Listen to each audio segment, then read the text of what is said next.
Hey there, ladies. Welcome in.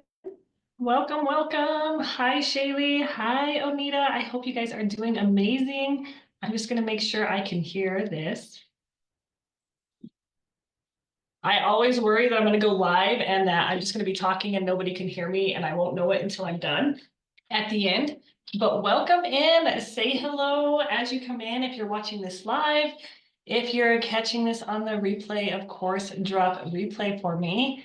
It has been a while. I was just telling my husband it's only been like I only missed 1 week, but it feels like I've missed a whole entire month. I don't know why, but life has been crazy here in the Doherty household. We went from Pee Wee basketball to, I don't know, everything seemed to hit at once, but I am back. I am glad I am back. I hope you guys are all doing amazing. It was a beautiful, warm day here today, which I'm so thankful for. But again, say hello as you're passing through. If you're catching this live, let me know. If you're catching this on the replay, say replay, drop replay in the comments and let me know so I can come back and say hello. And thank you for taking the time to watch. We are in the midst of state testing. I was out state testing today with my teaching. Those of you that don't know, I'm a virtual teacher. And so we meet in person for state testing, and it's kind of crazy to actually have to get dressed up and go out and not get to stay in my sweatpants all day. So as soon as I got home, of course, I, switched over to the sweatpants, got comfy, settled in. Actually, shorts, not sweatpants, because it's too hot for that. But again, welcome in. We should get started. If you are new to my space, I know I have several that have joined my group in the last couple of weeks. And that's what happens when you go a whole week without doing a live. So welcome in. I am Alexandria. I am thankful that you are choosing to be in this space. I help women confidently own their role as a mother, as a wife, as a CEO or aspiring CEO. And I do this within 90 days without the feeling of having to choose between motherhood, marriage, success, because I know that can all be so overwhelming. Hey there, Shaylee. And I do this with my fearless and worthy woman framework. I'll get it out in a minute. Guys, my brain is tired, so I don't know what's going to come out of my mouth tonight. I'm not making any promises. I'm just telling you it could be entertaining, so hang on for the ride. But I really want to talk about tonight the woman who looks like she has it all together. And if that's you, and I have my window open, guys, so I apologize. We get traffic, and it's always the noisiest vehicles that go right by our house. So I apologize for any noise, background noise, but it is too hot to have the window closed. But if this sounds like you, if at any time tonight, it sounds like I'm talking to you, like drop a me in the comments below. Let me know. But this woman looks like she is checking all the boxes. She is showing up for everyone, holding it down at work, holding it down at home. She's productive, she's capable, and people probably come to her for advice. Let me know, drop me if any of this sounds familiar. But then there's the inside, right? That inside woman, the one that is exhausted, the one that is doubting herself, wondering why, with everything that she's doing, she still does not feel like enough. And maybe no one knows that. No one can see it because it's not something that she shares. Because she's the strong one, and she's trying to keep up this front that she is that strong one, that everything is going great. She's the reliable one, the one who does not have the time or the space or the mental capacity to fall apart. If any of that sounded like you, ladies, this live is for you tonight. All right, I am speaking directly to you. And we're gonna go in deep tonight. I've been listening to a lot of different books. I always try to add to my books that I listen to, and I usually do it while I'm in the shower in the mornings because that's the only time I can squeeze it in. But I am listening to one by Brene Brown right now, and I cannot think of the name of it. It's completely gone. Anyways, it's been amazing. Anything Brene Brown, like I love her work. I love her writing. I love the research she's done. So if you haven't had a chance to listen to her, I really encourage it. But you'll hear me referencing her tonight and some of the other ladies that I've listened to on this journey. But her book has really been speaking deeply to me while I've been listening to it. But I wish that I would have started being more vulnerable about this sooner, about that voice in your head, that self-doubt, and not just battled it in silence. Because I feel like it's something so many of us struggle with, yet we're so afraid to be open about. All right. I was super high and continue to be super high achieving on the outside. But the difference was I was slowly losing myself before I decided to put in the work. Right? I was constantly hustling, trying to be perfect, trying to do everything for everyone. But I decided to start making the shift and start working on myself and realizing that that's not okay and that's not how it has to be. All right.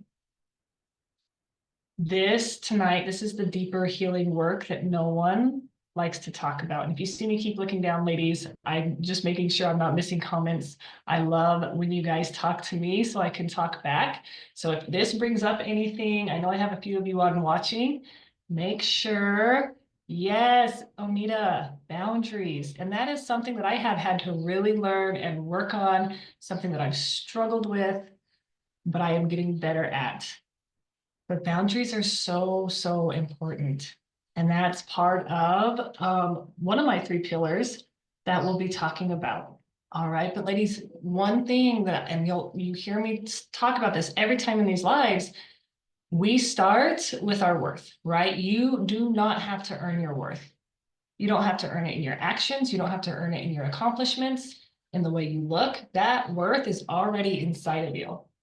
And that is the very first pillar inside my framework is worthiness, because it is the foundation of everything. And I always feel like a broken record when I talk about this, but it's so true. The first reason so many women feel stuck is because they're completely disconnected from who they are. And if you hear a lot of background noise, my little boys sound like they're down there playing basketball with dad. So who knows how crazy that's going to get. I apologize in advance. We love basketball. But it's not who they've become for everyone else. It's not who they think they need to be accepted or praised. But it's the version that existed before the world told them who they need to be. Whether it be the news, whether it be social media, whether it be the commercials we watch on TV. And this was something, again, listening to this book by Brene Brown talked about, was even in the commercials, they're constantly telling us how to be a better parent, how to be a better spouse, how to be a better woman, how to look, how to eat, how to dress, right? And how much of that like settles into our subconscious mind. And that's where we are constantly comparing ourselves to. Most women don't have a clarity problem. All right. We have this disconnection problem. We're operating in survival mode because we have forgot how to trust our gut. We forgot how to trust our desires. And we don't trust our voice. And our voice is so powerful. And Brene Brown refers to this as hustling for worthiness. And she says it's that feeling like no matter how much you do, you still need to prove that you belong, that you matter, and that you're allowed to take up space. But what I want you to take away from this is you don't find your worth, you remember it. All right. And that's what that first pillar is about. And I call it the inner compass activation. It's identifying those stories that you've been telling yourself about what makes you valuable. And it's challenging that programming inside of you, that one that we've been working on for years, whether it be the way we were raised, whether it be just, again, the different influences that are in our lives, life happening in general. But rewiring that programming, the one that says you're only worthy if you're needed, you're only worthy if you're perfect, you're only worthy if you're productive, rewiring that and reframing that and realizing that you're worthy no matter what. And then it's reconnecting with your voice, with your values, and with your intuition. Again, listening to your gut. When you stop outsourcing your worth and you start making decisions, then you start making decisions that actually feel aligned. All right. You stop saying yes when you mean to say no. And again, that goes right back to those boundaries. It's okay to say no. If it's not in alignment with what your dreams and desires are or with what's important in that moment, it's okay to say no. It's okay to put that boundary in place. When you start believing in yourself and believing in your worth, you stop shrinking to make people comfortable. And that one's a challenging one. And that's one I still continue to work on. And you stop questioning your worth every time someone doesn't approve. How many times do we let what other people think of us, their disapproval, make us go back and second guess every decision we've made or the decision in that moment? Where most people get stuck is even when they remember who they are, they still don't act on it. Okay. And then that's where my second pillar comes in. And again, if you're still watching with me, ladies, let me know. So my second one, yeah, I love that, Onita. No is a complete sentence. And it can be so hard. No can be hard. Shaylee, I love it. I got so tired of trying to keep up with everything. I just gave up. My kids are wild Indians. My house looks like a cyclone hit it. And I always look like I stuck my finger in the electrical socket. Shaylee, I can relate so much to this. I don't even look like I've got it together anymore. I understand that. I understand that. That is me most days. I'm telling you, when I got up and had to go out testing this morning, I was just like, dang it, I actually have to, work on my appearance. And then, like, if you've been following my journey on Facebook, I have said yes to running for Mrs. New Mexico. Who and talk about stretching me outside, stretching my limits, like completely stretching my limits. Y'all, I am lucky if I put mascara on in the morning. Actually, that's probably the most I put on is mascara, find the easiest hairstyle. And now I'm finding myself having to like put on a full face and take pictures, and holy moly, it is stretching me. And the kids. And Shaylee, I love that you said that. Like your house looks like a cyclone hit it. And I talk about this a lot in my lives. That's where I feel like social media can be so challenging, right? Because my house looks like a wreck 95% of the time. And I've decided like where am I going to spend my energy? I'm trying to build this business on the side. I am still teaching full time. I am raising two amazing, crazy little boys, right? Plus my marriage. It is a lot. It's a lot to balance. So if my house is a little bit crazy, then it's a little bit crazy. It's okay. Because in the end, my love for my boys, my love for my husband, and getting my business off the ground is my priority. And it's taken me a long time to get there. It's taken a long time to get there because, like, if you've listened to a few of my prior lives, so much of my perfectionism and my overachieving comes through when I have a messy house. And that comes from as I was growing up, like, if the house wasn't spotless, then I was in trouble, right? And I'm being completely open and vulnerable right now. And I've had a hard time sitting with that. Like it's something I've really had to go deep and do the inner work on. Somebody would walk in the room and I would jump up and start getting to work cleaning. But again, that's because that's how I was raised. If I wasn't up doing something, if I wasn't up cleaning a house, then I wasn't doing what I needed to be doing. So sometimes it takes that reprogramming. Sometimes it takes unwiring old behaviors and old beliefs and reframing them and realizing that your worth is not tied to any of that. And sometimes you have to sit with those uncomfortable feelings. Like, again, even this walk that I'm on right now with this upcoming pageant, it has brought up a lot of insecurities that I didn't know were still there. But the difference is because I've done this work, I know it's okay to sit with those feelings. It's not okay to let them fester, but it's okay to sit with them and figure out where they're coming from and what's bringing them up and then reframe them, right? But our worth is not tied to any of that. And it's okay to say no and put those boundaries in place.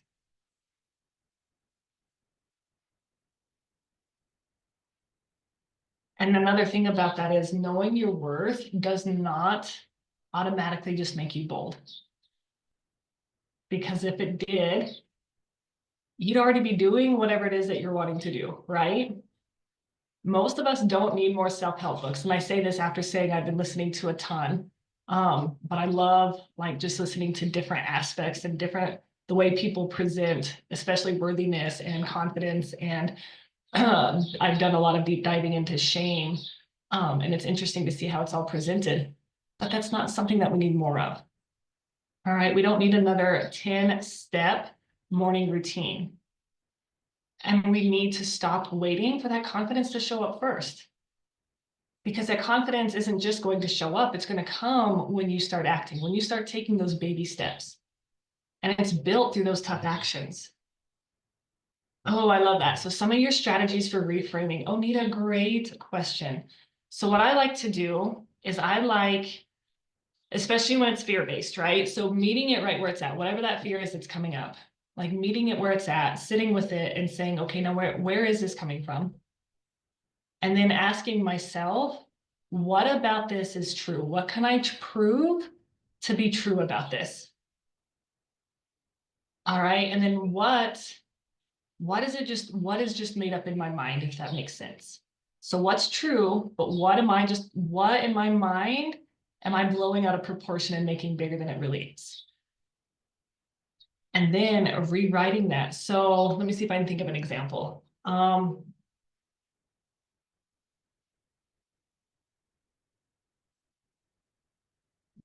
This upcoming pageant. We'll use that. We'll use the upcoming pageant. I know I keep going there a lot. That's because that's what I am working on. That's my focus right now. Like a lot of the thoughts that keep coming up for me are that inner critic can be a real nice lady sometimes, right? But you've never done a pageant before. You're not pretty enough. You don't have what it takes to walk across the stage and to take up space. And like those thoughts can be heavy, okay? But then sitting with those and being like, okay, what makes me think that I don't have the right to take up space on that stage? All of those ladies started from somewhere, just like I'm starting from somewhere. So what do I know to be true? No, I haven't been on a pageant stage before, but some of these other ladies haven't either. I have a message and I have a platform, and I am here helping women to build their worth and to go after their goals and to chase their dreams and to stretch their limits in their comfort zone. And so I'm doing the same thing. So just really rewiring the way I think of it, meeting it where it's at, sitting with it. Because one thing that I'm really good at doing, and I think a lot of us are, is pushing those feelings down deep and burying them and pretending like they're not there until they all bubble up and boil over, right? So I've learned to sit with the discomfort and figure out where it's coming from. And a lot of that is just things that maybe we've heard growing up. I know for me, that's a lot of it. So then once I meet it where it's at, okay, this is where it's coming from, but what about it is really true? And now how can I rethink the way I was thinking about it? I deserve to be on that stage just as much as the woman standing beside me, because I have a message to share. And because it's something I've wanted to do, so why not? And then sometimes that means telling yourself that over and over again, so you actually believe it. Yeah, the overanalyzer, I get that. Me too. Your mind goes into overdrive on some of the littlest things, right? I won't, you're stinking thinking, but they called it something else. I just got out of a coaching mastermind as I was trying to build my business. And I'm telling you guys, my brain is so tired tonight, but I forget what they called it in there. It wasn't a nice word, but anyways, our head and our mind, and it just gets in the way. And so I was talking about Jamie Kern Lima earlier, or another one of the books. I read a book by Jamie Kern Lima, and again, another really amazing author. After I told you don't have to read 10 self-help books, But another one, and this is the one, her book, Worthy, is what made me decide to base my coaching and my first pillar, my foundation, off of your worthiness. But she says worthiness is not about perfection. It's about permission. And you get to give that to yourself. So what does that empowered action look like? It's not doing the biggest, boldest things right away. All right. It's about creating small, consistent shifts that build self-trust. So look at that big goal. Maybe you have a really big goal. What's that goal? Okay, now break it down. Break it into bite-sized pieces that you can work towards consistently, right? Because if you try to do everything at one time, first you're setting yourself up for failure. Okay, but then when you take that big goal and you say, okay, what's 2 things I can do this week? What's 1 thing I can do this week to get me 1 step closer? One thing that I heard in one of the many side hustles that I've tried along the way was 1% better. What can I do to be 1% better today? Because that means in 100 days, I'm 100% better. So what can you do with that goal to get 1% closer to it? When you start making those consistent steps forward and you do it in bite-sized pieces, manageable pieces, you start building that trust in yourself and you build that consistency. And then you start building amazing habits, right? And maybe that looks like speaking up in rooms that you normally shrink in. Maybe it's honoring a boundary. We've talked a lot about boundaries, even when it makes people uncomfortable. And maybe it's showing up in your own life, not just as a caregiver or a caretaker, maybe not just as a fixer, but as a participant in your purpose. And I know as women, we carry the weight of the world on our shoulders. We think we have to go and fix everything. At least that's me. I see something's broken, I want to fix it, right? But we got to make sure that we're going after our purpose. You don't need this big master plan, all right? It's great to have goals. I definitely encourage having them so you have your vision, but you need to have movement. 1 small, bold step, 1 scary yes, and then 1 refusal to keep waiting. If you want to start now. Something Jen Sincero said that I really love is 1 small, bold step, 1 scary yes. Nope, sorry, I read that wrong. I'm reading my notes wrong.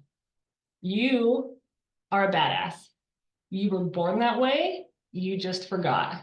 And that's not something I normally use in my language, but it was one of those things that when I heard her say it, I was like, yeah, I like that. You were born that way, you just forgot. This is about remembering and moving like you remember.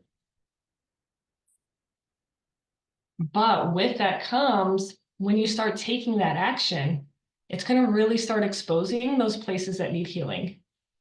I know it is for me. When you start taking bold, scary action, there's going to be a lot of things that surface. So you have to learn how to sit with that. Be willing to sit in the uncomfortable and figure out where it's coming from.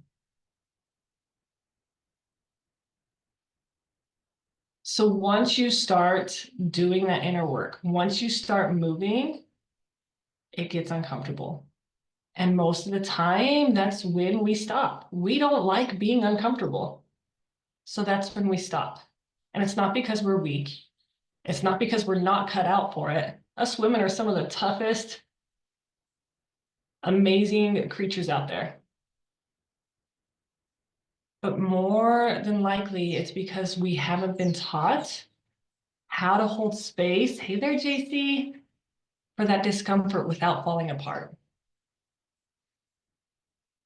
If you're like me, you've been taught to bury those feelings down, right? Or you don't know how to handle those feelings. So you either quit whatever journey you're on, you bury them down, and you don't think about it anymore. And that's what my 3rd pillar within my framework is about. The unshakable you is not about being fearless. All right, but it's about building that emotional stamina to help you keep going and moving forward. It's about staying connected to your worth, even when life hits you with fear, with judgment, with rejection. Something else that Brene Brown says is to let go of who you think you're supposed to be and embrace who you are. Stop walking in a room. And that's something that, like, this last chapter that I listened to, she talked about, like, stop walking into a room and trying to belong in that room. Walk in there and be you. Embrace who you are within that space. Sit with that discomfort instead of running from it. Reframe those stories that you tell yourself when things don't go perfectly. I know a message, or one of the stories that she spoke about was she's writing a book, and she was wanting to use one of the authors, or a different author's quote within her book. So she reached out to the author, presenting the quote she wanted to use, how she wanted to use it. And when she sent the email, like, the author replied back and said, that's great, but you want to make sure you spell my name correctly when you write the book. So she goes back and reviews her email, and sure enough, she had misspelled this author's name. So she instantly went into this big shame spiral, right? Like, how dare I, like, mess this up? But she caught herself, and a big thing she talks about is talking to yourself the way you speak to others. Like, I know if my kiddos came to me and said, oh, I misspelled this person's name in the email, I'm not going to jump down their throat for it. It was a mistake. It happens. It's an honest mistake. But we are the first person. We are our biggest critic, right? Not everything's going to go perfectly. Not everything's going to go according to plan. So how are you going to move through that? And then celebrate the small wins instead of chasing the finish line. Celebrate your wins along the ways, ladies. When you make those small achievements, make sure you're celebrating yourself for it. I have a spot in my journal every single morning, and I know if you've been in these lives, you've heard me say it. I reflect back on the previous day, and I find at least one small thing that I can celebrate. Because with time, one, it gives you something to look back at, especially on those hard days when you're being particularly hard on yourself. But you also get to look back and see the momentum that you've created, that you've made. Right? So celebrate those small wins. Okay. And even more importantly, stop abandoning yourself when things get hard. Okay. When you start doing that, you're going to start building that confidence. When you start taking action, you're going to start building confidence. Okay. That, combined with your affirmations and not expecting perfectionism, is going to help. You don't need to become a whole new woman, ladies. You are amazing just the way you are. That woman that you're aspiring and chasing after, she's already in you. You've just buried her under all the pressure to perform, under all the roles you've been playing, all that noise that's telling you to be small, to be quiet, to not take up space, and to stay safe. Yeah, it's a practice, Shaylee. And I appreciate your vulnerability. That takes a lot even to say that, which is a huge first step. I completely validate that. It is a hard place to step out of. But start small. When you hear those thoughts, when you start criticizing yourself, meet it right where it's at. And think, like, challenge that thought with, is this how I would speak to my best friend? And if it's not, how can you reframe it, rewrite it, and re-speak it over yourself in a way that's more compassionate? And when you get in the habit of starting to meet it right where it's at, it gets easier and easier to do. And as far as worrying what others think, that has been something hard for me to work on as well. Like, I get where you're coming from on that one. I have definitely felt that. something that I remind myself of, and I don't remember where I heard it. I don't remember if it was this last mastermind I was in, or one of the books I'd listened to. But it was kind of like a slap in the face for me. But it talked about more often than not, and I'm not going to say this correctly, but more often than not, when we're worrying about what other people think about us, they're not even actually thinking about us. Like they have their own worries and their own concerns to be worried about us. And the ones that are criticizing or whatever they're doing, are those really the people you want in your circle anyways? But it's hard when you have that people pleaser personality, because that is definitely where I come from. It's hard to move past that. But when I start having that thought, when I start worrying about what others think, that's the first thing I remind myself. More than likely, they're not paying attention anyway, so it's okay. And if they are and they're not doing it with love, I don't need them in my space. They don't deserve to be here. That's probably been the biggest shift for me, Shaylee. Ladies, you're not here to play small. You're not here to be liked more than you're fulfilled. And you are not here to spend your life second guessing your value. Your worth is not something you earn. It's something you remember. And then you build your life around it. Yeah, Onita, I love it. That's exactly right. It's none of our business. And most of the time they don't know our business anyway, so they don't have anything to validate or justify their reasoning for. So a question I challenge you ladies with this evening, and thank you for hanging out with me. I appreciate you. I love it when people actually come into my lives and give me some conversation. So thank you. You guys are amazing. There's something I want to challenge you with. Where have you been shrinking where you're meant to rise? So challenge yourself with this question. Where have I been shrinking where I've been meant to rise? And what would shift if I stopped waiting and just trusted myself enough to begin? All right. Those are the questions I challenge you guys with this week. And remember, before we close out for tonight, and again, thank you so much for hanging out with me. But I want you to remember, and write this down if you need to. I am worthy. I am enough. I am proud of who I am becoming. Ladies, I will catch you again next Wednesday, God willing. Thank you for hanging out with me, and I'll talk soon.